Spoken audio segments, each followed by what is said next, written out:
Hello, my loves. It has been quite a minute since I've posted a YouTube video, but I feel like I'm in a season of my life where I have lots of questions about work and community and how to build a business that kind of works for me. And so in today's video, I actually wanted to go through a few questions, about 7 or so of them, that I've been asking myself as I learn how to balance out my work life with community building and kind of building a business. So let's get into it. So I spent earlier today kind of writing out a list of questions that I was actually going to be using as topics for future videos.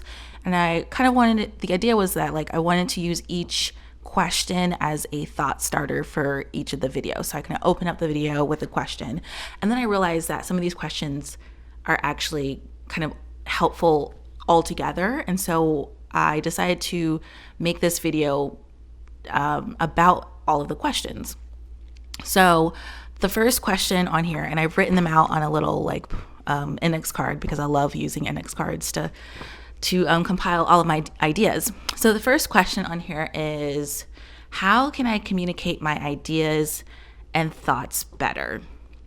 Now, for me, this is an interesting question because I'm kind of in a place in my life, especially with work, where I feel like I don't know exactly what I'm trying to say. Even in YouTube, even doing these videos, I find it hard to articulate and communicate what I'm thinking, and then getting buy-in and or feedback from coworkers or my boss or whatnot. So I've been really thinking about and doing more research into how to communicate a lot better. So that's question number 1. Question number 2 is, what are signs that people understand me? And I think this is an interesting one because I think in general, if people are nodding along, or if they're giving you direct feedback, it means that they're understanding what you're saying. But I think also we live in a time where not everyone does that. We have so many different ways of thinking and neurodiversity, and it might not be as obvious to us when someone is actually understanding us or when they're not understanding us. So this is another question I'm thinking about as I communicate. How can I get better feedback, and what does that feedback look like as I'm communicating with other people? Question number 3, how do I turn my feelings into clear communication? This is a big one for me. So I've always been a feeler, and in some ways I think it's just my intuition kind of hitting me in my body, and I don't always know how to communicate that intuitive thought or feeling outwards to other people. So I don't know, for example, I have been at, if I'm at work, for example, and I recently had a coworker comment on some document I had to create, and this coworker's comment just immediately annoyed me. My stomach tightened up and I got really frustrated, and I had to actually go through a process to understand why I had such a visceral reaction to what this coworker said. And so I kind of mapped it out and laid it out, starting to starting as what is the feeling? So being able to name it, and then why did I have that feeling? And then,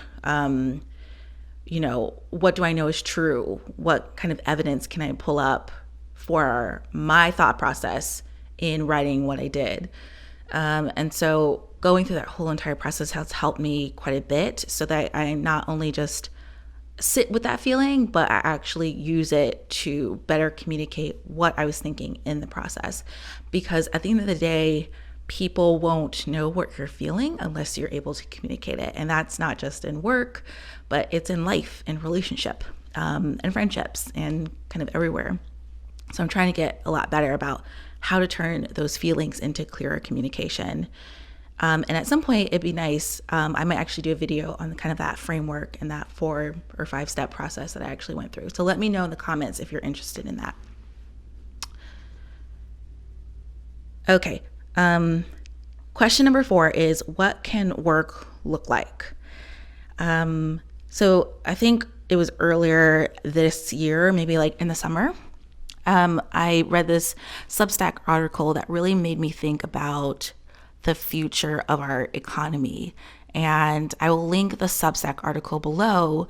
It was really intriguing because it talked about our current knowledge economy and how all of these systems, industries, institutes of learning have all been built around knowledge.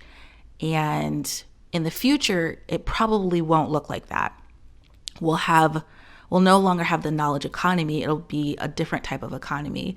And it really got me thinking about how a single idea or a single concept has really built out so much of our life, and that if we're not prepared, we might kind of miss this new economy or new reality that's happening. And I think people are really seeing that now as institutes of learning have become more expensive to attend. We have everyone's using AI now, so information and knowledge is readily available. And I think all of us knowledge workers are just exhausted from thinking so much and not necessarily moving the needle forward. So I'll link it down below. But this question has really got me thinking about, what can work look like and what do I want it to look like? And, I get to be in a space where I get to kind of choose, and I have that privilege of being able to choose and tweak my world so that I can choose how to show up and work and what that looks like. It could be full-time, 9 to 5. It could be part-time. It could be contracting, freelancing, a mix of volunteering with all of those things. So I love just the possibility that kind of brings up for me. Question number 5 is, how do I find work environments that fit my values? And this question has been resonating me, I think, since I started working almost 10 years ago, because very few work environments have actually fit really well with my values. And I think that as millennials, we have been told that work is life and that our work should be attached to our values. And I think we're learning more and more that that's not always the case. And we still have to work. We still have to be a part of the system and capitalism. But how do I find work environments that fit a little bit better? So that's another question I've been asking myself.